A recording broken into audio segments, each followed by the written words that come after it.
अस्सलाम वालेकुम मेरे प्यारे दोस्तों। ये वाक़या हज़रत मूसा अलैहिस्सलाम और फ़िरौन का है, जो लोगों से अपने आप को खुदा मनवाता था। और हज़रत मूसा अलैहिस्सलाम से भी कहा कि मुझे खुदा मानो, नहीं तो तुम्हें कैद कर दूंगा और तुम्हारी जान ले लूंगा। तो क्या हज़रत मूसा अलैहिस्सलाम ने फ़िरौन को अपना खुदा माना?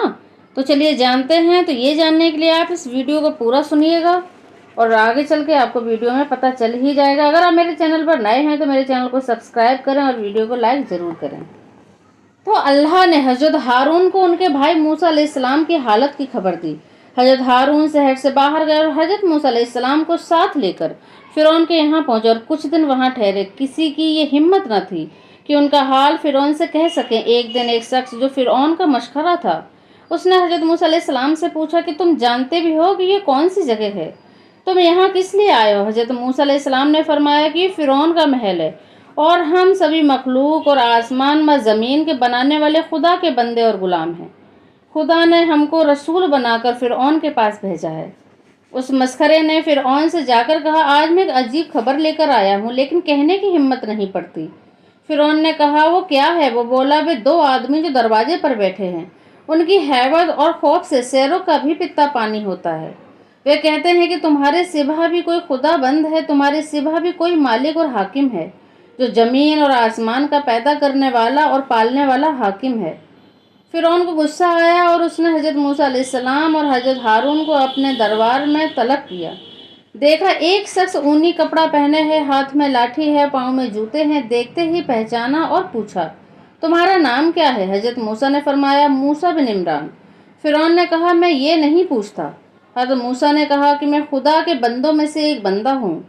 फिरौन बोला, तुझे ये कहना चाहिए कि फिरौन के गुलामों में से एक गुलाम हूँ और उसका पाला हुआ हूँ। उसके मुझ पर बड़े एहसान है। ये मूसा, क्या तू वही नहीं है कि जिसे मैंने पाल पोस कर बड़ा किया, लेकिन तूने नाशुक्री की और इसके अलावा एक ऐसा काम करके तू भागा जिसे तू खूब जानता है। अब तुझे ये ऊंचा दर्जा और रुतबा क्या मिल गया कि मुझे दौड़ा नसीहत देने आया है? हजरत मूसा ने कहा, मैंने तो तंबी के लिए घूंसा मारा था। मुझे क्या खबर थी कि वो मर जाएगा। इस तरह की मारने पर किसका लाजिम नहीं आता। और तेरा हाल तो ये था कि दुश्मनी की वजह से मेरे कत्ल पर तैयार था और मैं तेरा मुकाबला नहीं कर सकता था, इसलिए मुझे यहाँ से निकल जाना पड़ा। अब अल्लाह ताला ने मुझे अपना रसूल बनाकर भेजा है ताकि मैं तुझे सच्चाई की तरफ बुलाऊं। खुदा ने मेरे भाई हारून को भी नबूवत में मेरा शरीक किया है। ए फिरौन, ये अजीब बात है कि एक आदमी के मारने से तू मुझे माला मात करता है और 400 बरस से बने इसराइल के बेटे कत्ल किए जा रहे हैं और उन पर तरह तरह के जुल्म किए गए। उनको तू नहीं देखता। मुनासिब यह है कि तू एक खुदा को मान और मेरी नबूवत मान ले। फिरौन ने हजरत मूसा की बात न मानी और बहस और हुज्जत करने के लिए एक बड़ा मजमा इकट्ठा किया। फिरौन ने कहा, अगर तू मेरे सिवा दूसरे की बंदगी की दावत देगा तो मैं तुझे कैद कर लूंगा और मार डालूंगा। हजरत मूसा ने फरमाया, तू मेरा कुछ भी नहीं बिगाड़ सकता, इसलिए कि अल्लाह ताला ने मुझे सनद और मौजज़ा देकर भेजा है। फिरौन ने कहा, अगर तू सच्चा है तो अपना मौजज़ा दिखा। हजरत मूसा ने अपनी लाठी फेंकी। क्या देखते हैं कि वो एक अजदहा अजगर की शक्ल में हो गई, जिसकी आंखें चमक रही हैं और मुंह से आग निकल रही है और खौफनाक आवाज उसकी सुनाई दे रही है। जिस चीज पर भी उसकी फूंक पड़ती वो जल जाती। फिरौन घबरा गया और कहा कि इस बला को रोको। हजरत मूसा ने अजदहे को पकड़ लिया। वो फिर लाठी ही लाठी थी। हजरत मूसा ने कहा, मैं अपनी नबूवत के हक में एक और निशानी भी रखता हूँ। फिरौन ने कहा, वो क्या है? हजरत मूसा ने अपना हाथ जेब में डालकर बाहर निकाला तो वो चमकने लगा। उससे ऐसी रोशनी फूट रही थी कि आंखें चकाचौंध होने लगी थीं। लोगों ने पनाह चाही तो हजरत मूसा अलैहिस्सलाम ने फिर जेब में हाथ डाला। हाथ जैसा था वैसा ही हो गया। फिरौन ने कहा, आज तुम जाओ, मैं तुम्हारे बारे में गौर करूंगा। एक रिवायत में है कि फिरौन ने मूसा से ये भी कहा कि अगर मैं तुम्हारी बात मान लूं तो मुझे क्या मिलेगा? हजरत मूसा ने फरमाया, अगर तूने मेरी एक बात मान ली कि खुदा के सिवा कोई खुदा नहीं, उसी की बंदगी होनी चाहिए, तो मैं तुझे 4 चीज़ें दूंगा। पहली ये कि मैं खुदा से दुआ करूंगा कि तुझे वो ऐसी जवानी दे कि तू कभी बूढ़ा ना हो। दूसरी ये कि तुझे वो बादशाही मिले कि कोई तुझसे छीन न सके। तीसरा ये कि तू तंदुरुस्त रहे, कभी बीमार ना हो। चौथी ये कि हमेशा जन्नत तेरे हिस्से में आए। फिरौन ने कहा, मैं अपने अक्लमंद लोगों से बातचीत करके जवाब दूंगा। पहले तो उसने बीबी आसिया से सलाह ली। उन्होंने कहा कि कोई भी समझदार ऐसी नेमतों को हाथ से जाने नहीं देगा, बट ईमान लाओ। फिर वो बाहर निकला और हामान से पूछा। उसने कहा, यह अजीब बात है कि अब तक आप इज्जत और हुकूमत के तख्त पर बैठे थे और अब आप बंदगी और जिल्लत अपनाएंगे। अब तक तो लोग आपकी बंदगी करते थे और अब आप दूसरे की बंदगी करेंगे। फिरौन ने हामान से बात मान ली और मूसा अलैहिस्सलाम की दावत को ठुकरा दिया और वजीरों को बुलाकर कहा कि मूसा जादूगर है, हमारा मुल्क हमसे ले लेना चाहता है और चाहता है कि हमको हमारे मुल्क से निकाल दे। तुम्हारी इस बारे में क्या सलाह है? सब ने कहा, बड़े बड़े जादूगरों को बुलाइए, वे मूसा से मुकाबला करें और अपने जादू से मूसा को हरा दें। फिरौन ने हुक्म दिया कि मुल्क के जादूगरों को बुलाया जाए। थोड़े ही दिनों में बहुत से जादूगर फिरौन के दरबार में हाजिर हुए और पूछा, अगर हम जीत गए तो हमें क्या मिलेगा? फिरौन ने कहा, तुम्हें बहुत कुछ इनाम दिया जाएगा और तुम हमारे खास लोगों में से हो जाओगे। फिर हुक्म दिया, त्योहार के दिन सब लोग मैदान में जमा हों। जादूगरों ने 70,000 लाठियां रस्सियां तैयार कर ली। एक भीड़ थी जो मैदान में जमा हो गई। सारा मैदान लोगों से भर गया। जादूगर अपना जादूगरी का सामान लेकर मुकाबले के लिए तैयार थे। हजरत मूसा के आने का इंतजार था। हजरत मूसा अलैहिस्सलाम और हजरत हारून तशरीफ लाए। पहले तो हजरत मूसा अलैहिस्सलाम ने जादूगरों को नसीहत की कि अब जादूगरों ने हजरत मूसा की तकरीर सुनी तो वे बहुत हैरान हुए, इसलिए कि उनकी बातें और उनकी सूरत जादूगरों जैसी थी ही नहीं। उन्होंने कहा, ए मूसा, अगर तुम जीत गए तो हम तुम्हारी पैरवी करेंगे, लेकिन फिरौन के इकबाल से मुझे उम्मीद यही है कि हम गालिब और कामयाब होंगे। जादूगरों ने अपनी जादू भरी रस्सियां फेंकी जो दौड़ती दिखाई दे रही थी। लोग उन्हें जिंदा समझकर डरने लगे।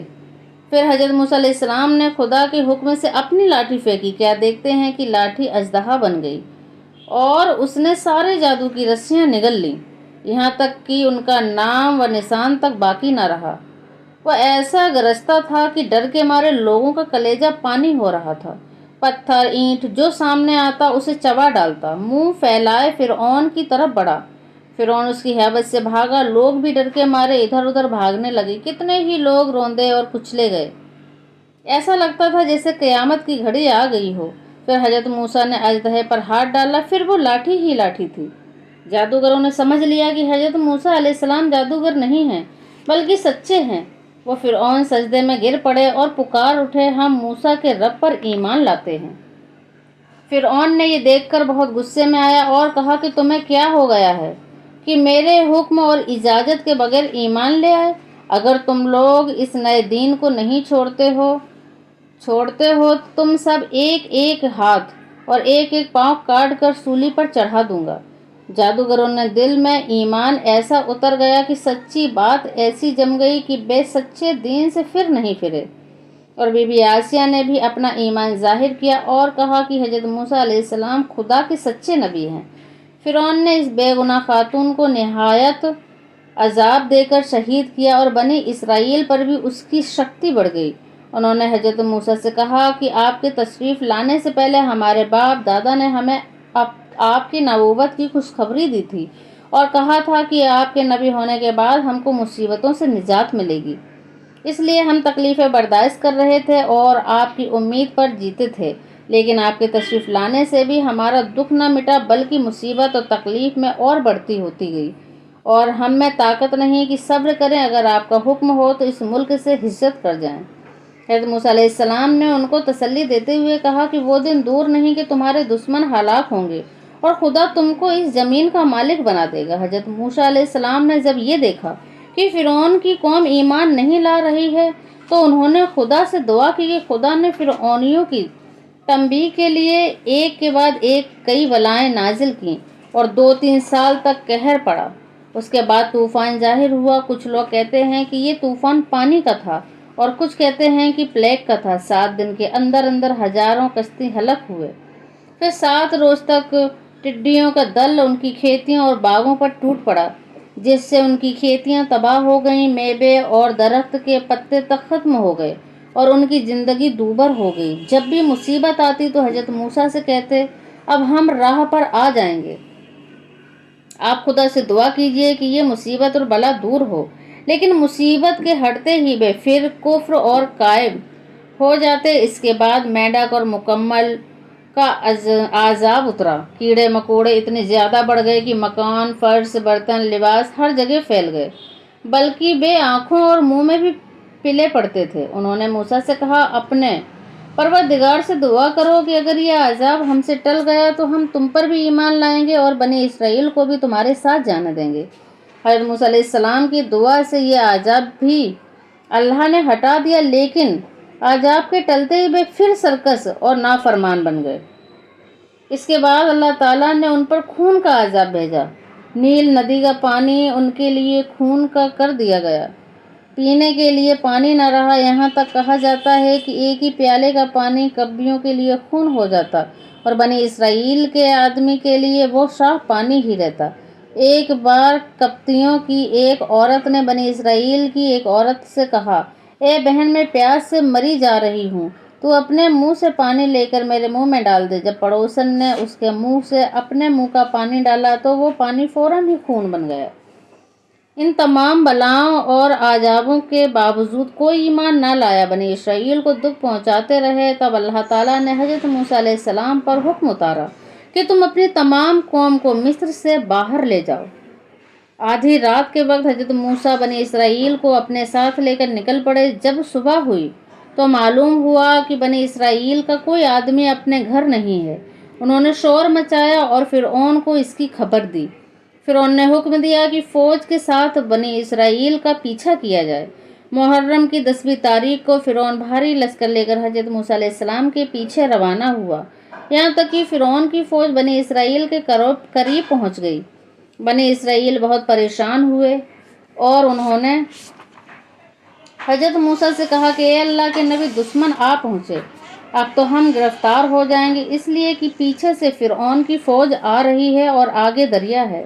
حضرت موسیٰ علیہ السلام نے فرمایا، غم نہ کرو، اللہ نے مجھ سے مدد کا وعدہ کیا ہے اور اس کا وعدہ سچا ہے۔ اسی حال میں حضرت جبرائیل آئے اور حضرت موسیٰ سے کہا کہ اے موسیٰ، اپنا عصا لاٹھی دریا پر مارو۔